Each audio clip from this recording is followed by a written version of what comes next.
Perimeter opportunities created by the post player. First, the corners are empty, which means no help is coming from the baseline side if the wings drive baseline. This brings up a simple read for a smart wing player along with your two-man read and react habit that should be drilled in this layer. Use the post defender's position as a clue for which way to drive. If the post is played on the top side, then drive baseline. Your post player's reaction of sliding up the lane helps block and seal the post defender from helping. Vice versa, if the post is defended on the baseline side, then the wing should drive middle. The slide down to the short corner allows the post to block and seal his defender out of the play. The second nice thing that an inside player creates for those on the perimeter is a fixed and reliable screen. The post could simply wait on the cutters, or he could step out and back screen their defenders. Now, if the perimeters are setting back screens on each other, the post becomes a second or third staggered screen for the cutters. The post actually provides a third benefit, but we haven't gotten to it yet. He becomes a natural pin screener to set up the skip pass used to counter sagging, helping, weak side defenders. We'll get to that later.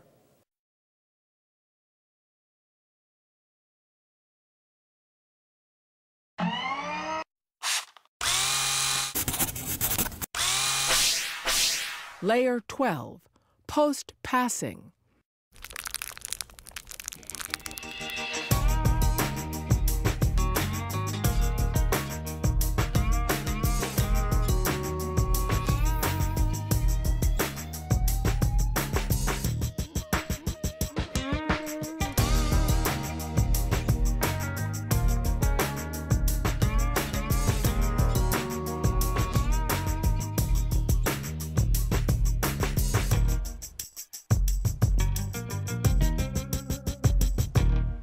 The next set of habits to build when adding a post player to the mix involves the reactions of the perimeter players when they pass to the post.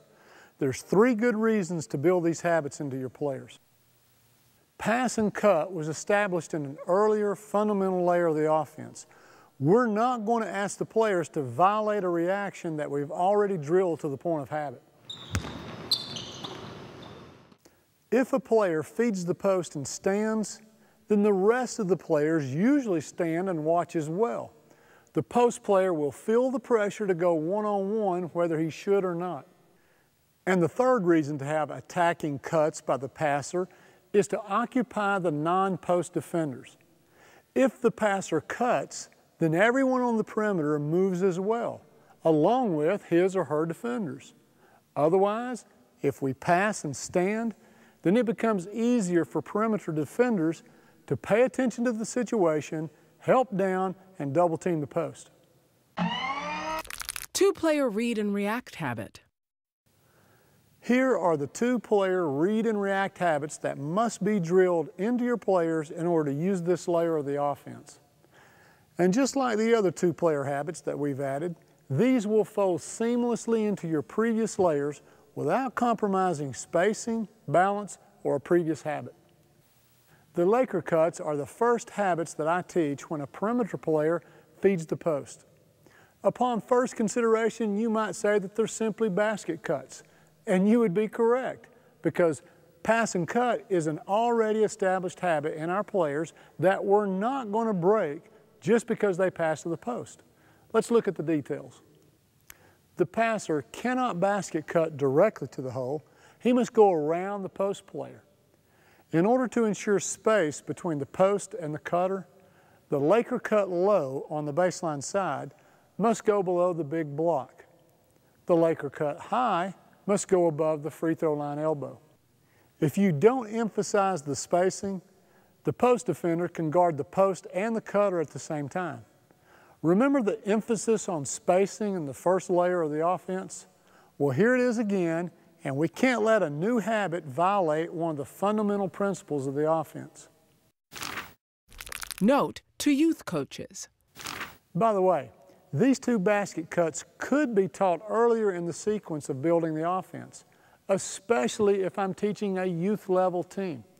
Since I'm not going to teach the other 2 cuts at such a young age, I wind up making the Laker cuts a part of their pass and cut layer. They don't see them as separate cuts or some kind of exception. They view it as part of their most basic rule. If I pass, I must basket cut, regardless of where I pass. Scoring with the Laker cuts. On the first or elementary defensive level, you'll catch the defender flat-footed and score because it's just a hard basket cut. Let's face it, most defenders are used to players passing and standing, even in the pros. On the second level, the defense will defend hard until you get to the lane. Then they have a tendency to relax. Sometimes they relax because they're changing to weak side defense. And sometimes they relax because they think they've stopped the cut once their man gets to the lane and doesn't get the ball. Regardless, finish your cut with your eyes on the ball and be aware that you may be receiving the pass late on the other side of the goal. You might be shocked at how many layups your team gets this way. On the third and more advanced level, your defender may be trained to step in front of your initial cut and physically stand you up. Don't fight the contact. In the read and react offense, you have the freedom to take advantage of whatever the defense gives you. So use the contact as a signal to change directions. If you try to Laker cut high and receive contact, then change direction and Laker cut low. If you try to cut low and get stood up, then change to a high Laker cut. Remember, the defense can take away some things, but they can't take away everything. How the Laker cuts create scoring opportunities for the other perimeter players. What about the other three perimeter players? Well, nothing's changed from the first fundamental layer. They must fill the vacant spot. This creates movement on the perimeter. This movement occupies the perimeter defenders and discourages them from helping down onto the post.